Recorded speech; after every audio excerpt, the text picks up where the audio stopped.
Matapos ang intense 2023 season ng Premier Volleyball League, nakaset up na ang paparating na exciting season ng 2024. Alamin ang mga pagbabago sa PVL.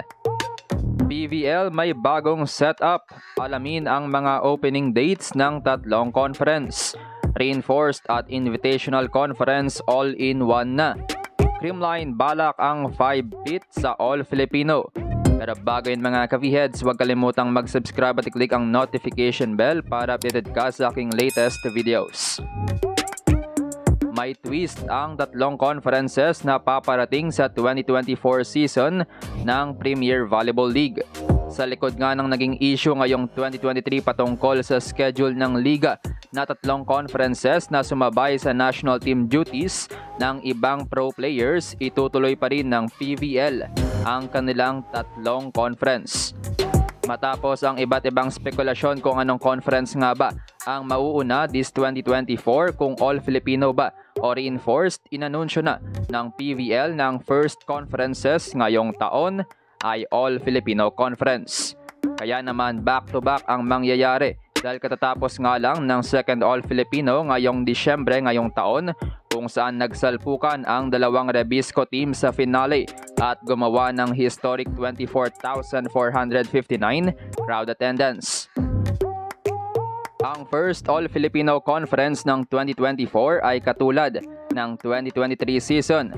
Magsisimulang first All-Filipino ngayong February pero medyo late lang ngayong 2024 dahil February 17 ang opening nito kumpara sa February 4 noong 2023. Wala pa ring pagbabago sa magiging format ng liga. Single round robin pa rin. It means lahat ng team ay maglalaban sa preliminaries at papasok sa Final 4 ang top 4 teams ng eliminations para sa semifinals. At pareho din ang format para sa finals. Balak depensahan ng Creamline ang kanilang 3-pit title at ituloy ang kanilang 15-game winning streak. Bagay na hindi nga malabo lalo na kung makakabalik na sina Gia de Guzman at Sed Domingo sa lineup ng Creamline. Mabigat nga ito para sa ibang teams dahil walang nakatalo sa Creamline kahit absent ang dalawang imports ng buong second All-Filipino. Matapos ng 2024 first All-Filipino, dito nga magaganap ang twist kung saan magme-merge ang Invitationals at Reinforced Conference. Ibig sabihin lahat ng teams ay magkakaroon ng import at may dalawang foreign teams rin na papasok. Pero katulad ng 2022 Reinforced Conference, isang foreign player lang ang pwede para sa bawat koponan.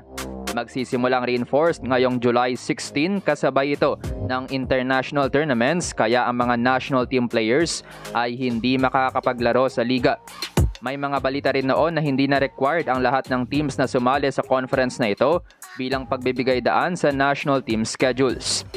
Para naman sa tournament format, mahahati ang mga koponan sa dalawang group at ang top 4 teams ng bawat group ay mapupunta sa quarterfinals. Ang mga magwawagi sa quarterfinals ang mag-advance sa semifinals at sa finals. Habang para sa huling conference ng 2024, katulad rin ng 2023 season, magkakaroon ng second All-Filipino Conference. Magbubukas ito ng October 26 at matatapos ulit ng Disyembre.